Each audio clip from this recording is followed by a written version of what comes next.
বন্ধুরা, বেকারত্ব আসলে কোনো অভিশাপ নয়। আপনিও হতে পারেন একজন সফল ব্যবসায়ী। সফল ব্যবসায়ী হতে হলে না কোনো টাকা লাগে, শুধু মেধা আর নিজের কিছু পরিশ্রম। তারই বাস্তব প্রমাণ নবদ্বীপ মল্লিক। আমরা আজ এসেছি নবদ্বীপ মল্লিকের কাছে। আমরা শুনবো নবদ্বীপ মল্লিক কিভাবে তার বেকারত্বকে দূর করে এখন সে স্বাবলম্বী হয়েছে।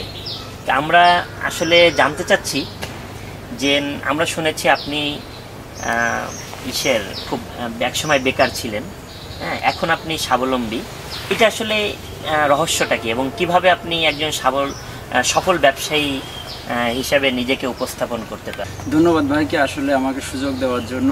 আসলে এইখান থেকে আমি যদি আমার গল্পটা বলি, তো গল্পটা খুব আর কি মানে বলা যায় দুঃখজনক। তো 2014 সালে আমার এই লাইনে আর কি যাত্রা শুরু হয়। তো 2014 সালে টাইমটা ছিল এরকম যে আমি একটা কোম্পানিতে কিন্তু জব করতাম। তো ওই কোম্পানিটা বন্ধ হয়ে যায়। যাওয়ার পরে কাছে কোনো টাকা ছিল না। বেকারত্ব কাকে বলে আমি জানতাম। আমি ভালো মনে আছে আমার যে আমি মানে শুয়ে শুয়ে বালিশ পাজা করে ধরে কিন্তু আমি কাঁদতাম। তো কি করব, মানে আর কি কোনো উপায় ছিল না যে আমি কিভাবে 2 টাকা ইনকামের জন্য আমি কি না করছি। অনেক কিছু পরের ক্ষেত্রে কিন্তু জোনও দেওয়া হয়েছে আমার। লিভারি করতাম, পরের ক্ষেত্রে সারাদিন কাজ করলে আপনার টাকা দিত 300 টাকা। তো একদিন আমার এই লাইনে আসার যে কারণটা, আমার বাবা ছিলেন একজন ফার্মার, জানেন আপনারা অনেকেই।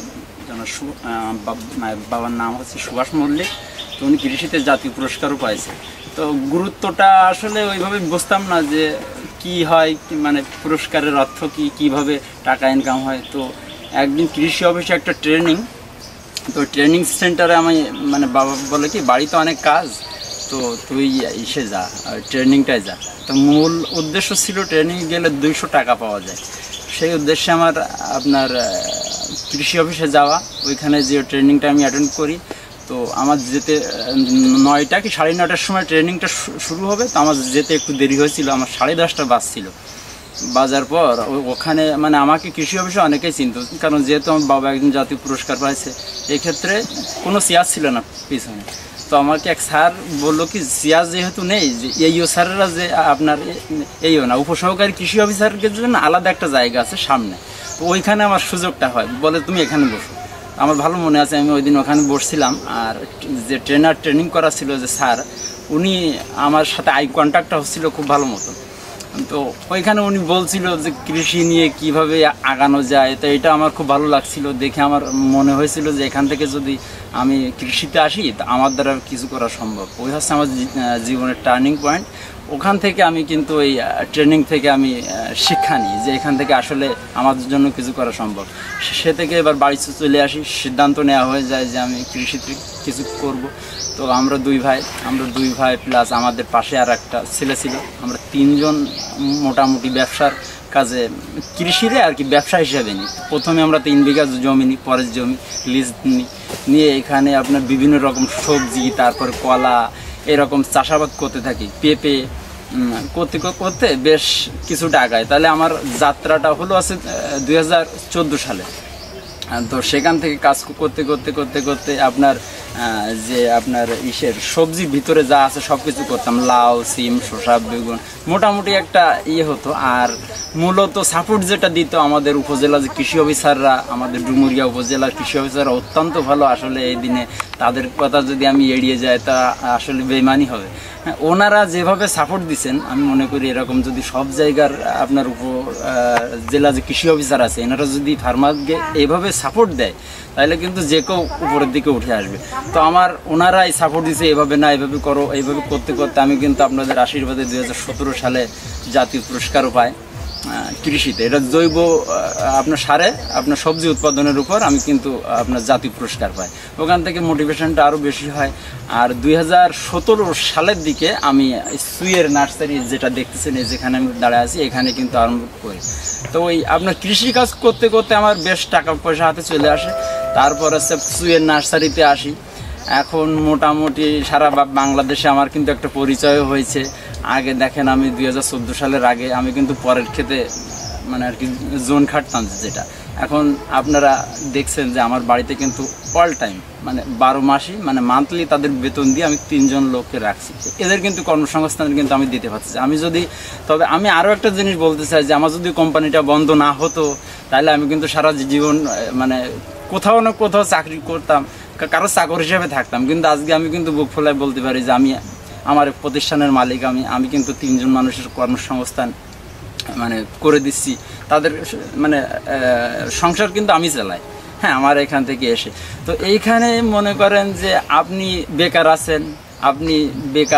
আছেন, এটা যদি আপনি কৃষিতে বিভিন্ন রকম সেক্টর আছে, এখানে অনেক কিছু কিন্তু শেখার আছে। আমি কিন্তু নবদ্বীপ আজকে এখানে আসছি, আমি কিন্তু একদিনে হয়নি, এটা কিন্তু ডে বাই ডে আমার পরিবর্তন হয়েছে। আমাদের স্যাররা শিখাইছে এটা সেটা, আমের কিছু জাত আছে, তারপর মানে বিভিন্ন সবজির অনেক আপনার আছে। আপনারা যদি এগুলো অ্যাপ্লাই করেন তো দেখবেন যে বেকারত্ব কিন্তু আর বেকারত্ব থাকবে না। এটা আমার কাছে আগে কিন্তু অভিশাপ ছিল, এখন কিন্তু বেকারত্ব আমার কাছে আশীর্বাদ, এটা বলা যায়। মৌলিক ভাই, আমরা একটু জানতে চাচ্ছি যে একজন বেকার যুবক আপনাকে যদি আইকন হিসাবে নেয়, মানে সে চিন্তা করছে আমি একদিন নবমল্লিকের মতো হব, তো সেক্ষেত্রে তাকে আপনি কি পরামর্শ দিবেন? এবং তাকে আপনি যদি সে আপনার এই ব্যবসায় কৃষিতে আসতে চায়, তাহলে আপনার পরামর্শটা কি থাকবে? যে সে এইভাবে করতে চায়, এইভাবে করলেই হয়, আপনি কি পরামর্শ তাকে দিতে পারবেন এবং কি সহযোগিতা তাকে করতে পারবেন, যদি একটু দর্শকদের বলতেন। এখন মনে করেন বিভিন্ন মানুষের কিন্তু বিভিন্ন দিক দিয়ে উঠে আসা যায়। বেকারত্ব ঘোষানোর জন্য অনেক তো ওয়ে আছে। আপনি যদি চান যে আমি চুই ঝালের মাধ্যমে উঠবো, কারণ চুই ঝালটা কিন্তু বাণিজ্যিক একটা ভীষণের চাহিদা, তো এটা দিয়েও কিন্তু সফল হওয়া যায়। এক্ষেত্রে মনে করেন আপনি যদি চুই চাষের দিকে যান তাহলে হবে কি, আপনার 1 বিঘা জমির হিসাব যদি আমি আপনাকে দিই, 1 বিঘা জমিতে সাধারণত 620টা কি 630টা এরকম চুই ধরে, কারণ এটা তো লাগাতে হয় 3.5 হাত বা 2.5 হাত দূরত্বে। এক্ষেত্রে হিসাব করে দেখা যায় 600 থেকে 650 এরকম চারা ধরে আর কি। তো এখানে 1 বিঘা জমির হিসাবে এরকম আসে, যদি 1 বিঘা জমিতে আপনি চুই লাগান, তো এটা যদি 1 বছর পর হারভেস্ট করেন, এটা সাধারণত 2 বছরে হারভেস্ট করলে খুব ভালো হয়। তো যদি আপনি এটা 1 বছর পরে হারভেস্ট করেন, যেমন আমার এখানে কিন্তু আপনার এই মানে সাইডে একটা বাগান ছিল, ওখানে আপনার ছিল হচ্ছে আপনার 70টা ঝাড়, এটা কিন্তু আমি বেঁচে দিছি। যাই হোক আর কি, আমি 1 বছরের 1 বিঘা জমির একটা হিসাব দিই, 1 বিঘা জমিতে 650 চারা ধরে। এখানে মনে করেন যে আপনি মরে ছড়েও আপনার 600 চারা থাকবে, কিছু চারা মারা গেল, নষ্ট হতেই পারে। তো এক্ষেত্রে 1 বছর পরে যদি আপনি এটা হারভেস্ট করতে যান, তাহলে এখানে একটা গাছে আপনার বিক্রি হবে প্রায় 500 থেকে 600 টাকা। কারণ কি, আপনার আজকে একটা সুই গাছ এটা 1 বছর পর যে 2 কেজি 2.5 কেজি ওজন হয়ে যায়। তো সাধারণত দেখবেন যে বাজারে যখন আপনি চুইটা কিনতে যাবেন, তখন কিন্তু আপনাকে কেনা লাগবে 800 টাকা 1000 টাকা এরকম রেটে। আর যখন আপনি মানে বাণিজ্যিকভাবে যখন করছেন, যখন এটা আপনি বাজারে বিক্রি করবেন, তখন তো এটা আপনার পাইকারি দামে সেল করতে হবে। পাইকারি দাম যখন সেল করবেন, তখন কিন্তু আপনি দামটা ওইভাবে পাবেন না, আপনার কিন্তু দামটা একটু কমে আসবে। তো এক্ষেত্রে দামটা একটু কমে আসবে। এক্ষেত্রে আপনার মনে করেন 2 থেকে 2.5 কেজি ওজন হলো, 2.5 কেজি ওজন হলে আপনার এখানে আসতে আপনার 300 টাকা করে যদি বেচতে পারেন, তাহলে 3 আর 3 600 টাকা। তো এই সুইট গাছটা যদি আপনি 1 বছরে হারভেস্ট না করে এটা যদি 1.5 বছর রাখেন, তাহলে লাভ হবে কি, 1.5 বছরে এটার ওজন হয়ে যাবে কিন্তু 5 কেজি। 5 কেজি হলে 300 টাকা করে যদি বিক্রি হয়, তাহলে 3 5 1500 টাকা। আমি 1500-ও দরকার নেই, যদি আপনার 1000 টাকা হয় তাহলেও কিন্তু 6 লক্ষ টাকা আসে। তো সুইটাও লাগাতে পারেন। পাশাপাশি যে আপনার আছে যে সবজির ভিতরে অনেক আছে, যেমন বেগুন আছে। আমাদের দেশে কিন্তু আধুনিক অনেক চাষ আসছে, যেমন আলট্রা হাই ডেন্সিটিতে আপনি আম গাছ, আমের বিভিন্ন জাত আছে, এগুলো করতে পারেন। বাড়ি 4 আছে, বাড়ি 11 আছে। এখন কথা হচ্ছে কি, আপনাকে আধুনিকতার ছয় আসতে হবে। মানে পুরনো কৃষিতে যদি থাকেন তাহলে কিন্তু আপনি লাভ করতে পারবেন না। আচ্ছা নবমল্লিক ভাই, আমরা যদি এখানে কেউ যদি আপনার এই আইকনটাকে নিয়ে যদি আপনার কাছে আসতে চায়, তাহলে একজন দূর দূরান্ত থেকে কেউ যদি আপনার এখানে আসে, তাহলে সে কিভাবে আসবে, যদি একটু দর্শকদের বলতেন। যে আপনার এইখানে, আপনার এই জায়গাটায় আপনার এইখান থেকে হয়তো চারা নিবে কিংবা কোনো কিছু করে সে নিজেকে স্বাবলম্বী করবে, সেক্ষেত্রে কিভাবে আপনার এইখানে আসবে, যদি লোকেশনটা একটু আমাদেরকে বলে দিন দর্শকদের। তো আমার এখানে আসতে হলে আপনার ঠিকানা যেটা, এটা আমি যদি আপনার খুলনা থেকে বলি, আমাদের জেলা তো খুলনা বাস স্ট্যান্ড, আপনার সোনাডাঙ্গা বাস স্ট্যান্ড আমাদের এটা। সোনাডাঙ্গা বাস স্ট্যান্ড থেকে আপনাকে কিন্তু বাসে উঠতে হবে। বাসে উঠে ওখান থেকে 30 টাকার পথ নামবেন হচ্ছে আপনি খড়নিয়া বাজারে। খড়নিয়া বাজারে নেমে খড়নিয়া বাজার থেকে মেন রোডেই আর কি, আর সামনে 1 কিলো সামনে আসবেন, জায়গাটার নাম আছে বরাতিয়া স্কুল মাঠ। তো স্কুল মাঠের ওখানে নামবেন, ওর অপোজিটেই কিন্তু আমার মানে এই প্রতিষ্ঠানটা। ওখানে মানে এসে আমাকে ফোন দিলে হবে, কিংবা ওখানে এসে যে কাউরে যে চুই নবদ্বীপ এর বাড়ি কই এটা যদি বলেন আপনাকে দেখিয়ে দেবে। চুই নবদ্বীপ ভাই, আপনার নাম্বারটা যদি একটু দর্শক। এবং আমার নাম্বারটা আছে 01915883621। থ্যাংক ইউ নবদ্বীপ মল্লিক ভাইয়ের কাছে থেকে আমরা শুনলাম কিভাবে বেকারত্ব দূর করা যায়।